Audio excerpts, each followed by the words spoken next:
আসসালামু আলাইকুম। Financial market ইউনিভার্সিটির ধারাবাহিক বাংলা টিউটোরিয়াল পর্ব 19 এবং ফরেক্স বাংলা টিউটোরিয়াল পর্ব 18তে আপনাদের স্বাগতম। আজকে আমি আলোচনা করব ইন্ডিকেটর কি এবং ইন্ডিকেটর কত প্রকার ও কি কি, একই সাথে লিডিং এবং ল্যাগিং ইন্ডিকেটর কি, এই বিষয়গুলো নিয়ে আমি বিস্তারিত আলোচনা করব। সর্বপ্রথম আসেন ইন্ডিকেটর কি। মনে রাখবেন, ইন্ডিকেটর হচ্ছে এমন এক ধরনের টুলস বা নির্দেশক যার সাহায্যে ভবিষ্যতে মার্কেট প্রাইস বাড়বে না কমবে তা অনুমান করা যায়। অর্থাৎ আমরা এই ইন্ডিকেটর দিয়ে ভবিষ্যতে মার্কেট প্রাইস বুলিশ হবে না বেয়ারিশ হবে, মার্কেট আপ ট্রেন্ডে যাবে নাকি ডাউন ট্রেন্ডে আসবে, এই বিষয়গুলো আমরা ইন্ডিকেটর দিয়ে খুব সহজেই অনুমান করতে পারবো। মনে রাখবেন, টেকনিক্যাল অ্যানালাইসিসের একটা গুরুত্বপূর্ণ পার্ট হচ্ছে ইন্ডিকেটর।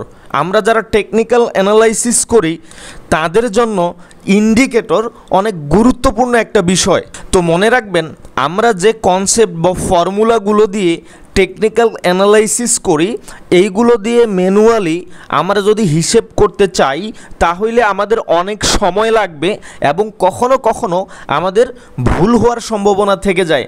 এই জন্য নির্ভুলভাবে আমরা যে ফর্মুলা দিয়ে চার্ট অ্যানালাইসিস করতে চাচ্ছি সেই ফর্মুলাগুলো দিয়ে এমকিউএল কোডারগণ বা প্রোগ্রামাররা এই MT4 বা MT5-এর জন্য বা আমাদের ট্রেডিং প্ল্যাটফর্মের জন্য কোডিং করে আমাদের জন্য ইন্ডিকেটর তৈরি করে, যা দিয়ে আমরা ম্যানুয়ালি হিসেব না করে, আমাদের ফর্মুলাগুলো দিয়ে ম্যানুয়ালি ক্যালকুলেশন না করে, আমাদের এই ইন্ডিকেটরগুলো দিয়ে অটোমেটিক আমাদের ক্যালকুলেশনের কী ফলাফল হবে, আমাদের আউটপুট কী আসবে তা আমরা সহজেই যাচাই বাছাই করতে পারবো।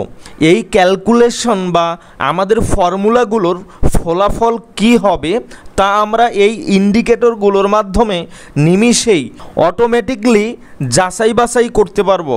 এরপরে আসেন ইন্ডিকেটর কত প্রকার এবং কি কি। মনে রাখবেন, ইন্ডিকেটর সাধারণত 4 প্রকার। 1 নম্বরে হচ্ছে ট্রেন্ড ইন্ডিকেটর, 2 নম্বরে হচ্ছে অসিলেটর ইন্ডিকেটর, 3 নম্বরে হচ্ছে ভলিউম ইন্ডিকেটর, এরপরে 4 নম্বরে হচ্ছে বিল উইলিয়ামস ইন্ডিকেটর। তো আপনারা এই MT4 বা MT5-এর ইনসার্টে গিয়ে এই যে ইন্ডিকেটরস এইখানে ক্লিক করে, যেমন ট্রেন্ডের এখানে ক্লিক করে আপনারা দেখতে পারেন যে জনপ্রিয় ট্রেন্ড বেস ইন্ডিকেটরগুলো কি কি। যেমন জনপ্রিয় ট্রেন্ড বেস ইন্ডিকেটরগুলো হচ্ছে moving average, Bollinger band, average directional movement index, এরপরে আইসিমোকু, প্যারাবোলিক সার, স্ট্যান্ডার্ড ডেভিয়েশন। এগুলো হচ্ছে আমাদের ট্রেন্ড বেস জনপ্রিয় ইন্ডিকেটর। এরপরে অসিলেটরস, যেমন অ্যাভারেজ ট্রু রেঞ্জ বা ATR, এইটা হচ্ছে আমাদের অসিলেটরস টাইপ ইন্ডিকেটর। এরপরে CCI বা কমোডিটি চ্যানেল ইন্ডেক্স, এরপরে MACD momentum moving average of oscillator relative strength index বা RSI স্টোকাস্টিক অসিলেটর। এইগুলো হচ্ছে আমাদের অসিলেটরের জনপ্রিয় ইন্ডিকেটরগুলো। এরপরে ভলিউম বেস ইন্ডিকেটর হচ্ছে অ্যাকুমুলেশন ডিস্ট্রিবিউশন, এরপরে মানি ফলো ইন্ডেক্স বা MFI অন ব্যালেন্স ভলিউম এবং ভলিউম। এরপরে এই বিল উইলিয়ামসে আপনারা ক্লিক করে এর জনপ্রিয় ইন্ডিকেটরগুলো আপনারা দেখে নিতে পারেন, যেমন অ্যালিগেটর। আমি আশা করি বুঝতে পারছেন।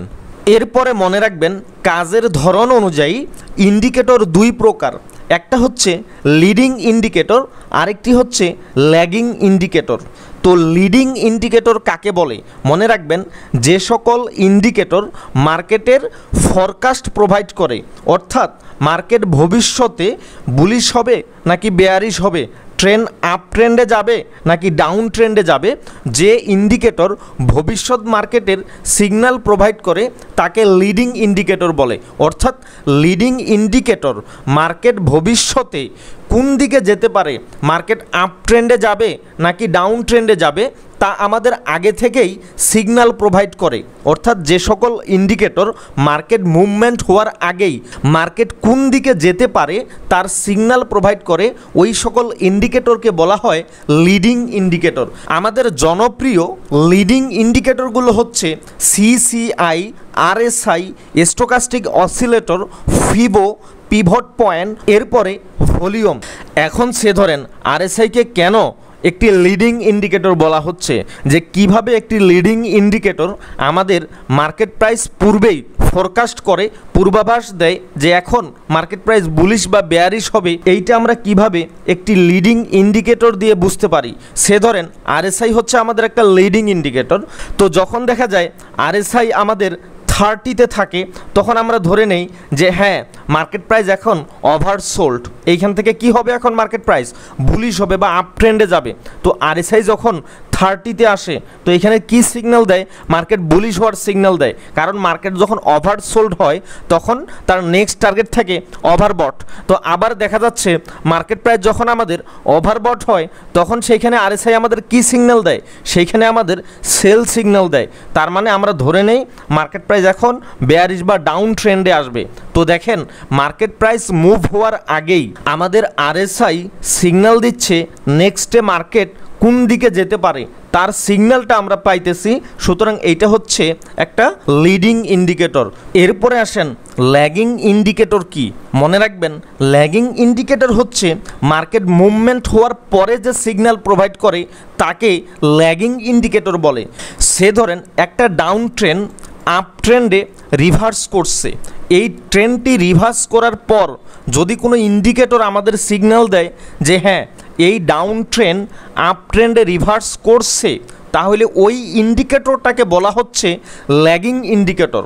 অর্থাৎ যে ইন্ডিকেটর আমাদের মার্কেটের মুভমেন্ট হওয়ার পরে আমাদের সিগন্যাল প্রোভাইড করে তাই হচ্ছে ল্যাগিং ইন্ডিকেটর।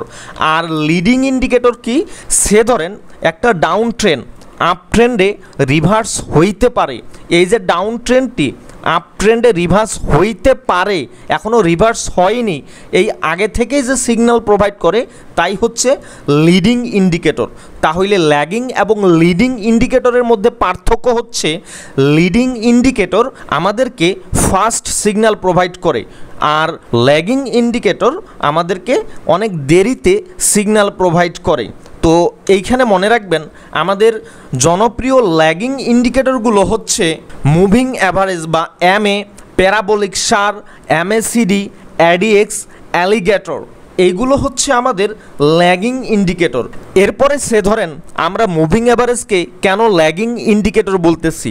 মনে রাখবেন আমরা সাধারণত মুভিং অ্যাভারেজ দিয়ে কিভাবে চার্ট অ্যানালাইসিস করি, যখন মুভিং অ্যাভারেজের নিচে মার্কেট প্রাইস থাকে তখন সেইটাকে আমরা ডাউন ট্রেন্ড বলি, যখন মুভিং অ্যাভারেজের উপরে মার্কেট প্রাইস থাকে তখন সেইটাকে আমরা আপ ট্রেন্ড বলি। আর যখন আমাদের মার্কেট প্রাইস মুভিং অ্যাভারেজকে ক্রস করে উপরের দিকে চলে যায়, যখন মার্কেট প্রাইস মুভিং অ্যাভারেজকে ক্রস করে উপরের দিকে চলে যায় তারপরে আমরা ধরে নেই যে ডাউন ট্রেন্ডটি এখন আপ ট্রেন্ডে রিভার্স বা কারেকশন হচ্ছে।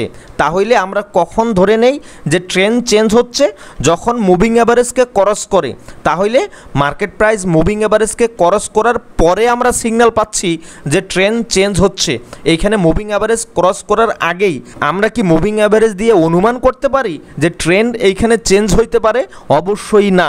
যখন কেবলমাত্র দেখা যায় যে মার্কেট ডাউন ট্রেন্ডে আসে, এরপরে একটা মুভিং অ্যাভারেজকে এইভাবে মার্কেট প্রাইস ক্রস করে উপরের দিকে চলে যায়, তখন আমরা ধরে নেই যে হ্যাঁ যেহেতু মুভিং অ্যাভারেজকে মার্কেট প্রাইস ক্রস করছে, তারপরে ক্রস করার পরে আমরা বুঝতে পারি যে এই ট্রেন্ডটা চেঞ্জ করছে।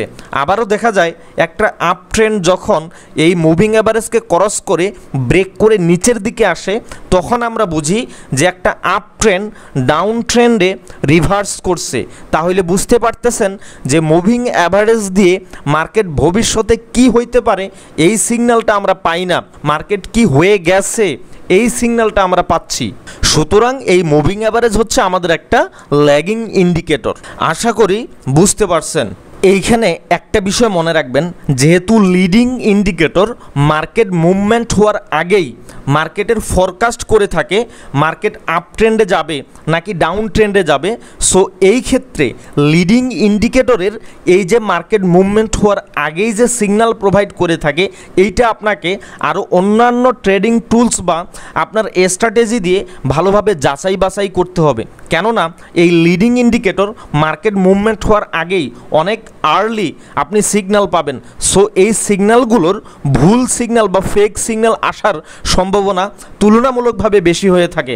আর ল্যাগিং ইন্ডিকেটর যেহেতু মার্কেট প্রাইস মুভমেন্ট হওয়ার পরে সিগন্যাল প্রোভাইড করে থাকে, এই ক্ষেত্রে এই ল্যাগিং ইন্ডিকেটর তুলনামূলকভাবে কম ফেক বা ভুল সিগন্যাল প্রোভাইড করে থাকে। অর্থাৎ লিডিং ইন্ডিকেটরের থেকে ল্যাগিং ইন্ডিকেটরের সিগন্যালগুলোর উইনিং রেশিও তুলনামূলকভাবে বেশি হয়ে থাকে।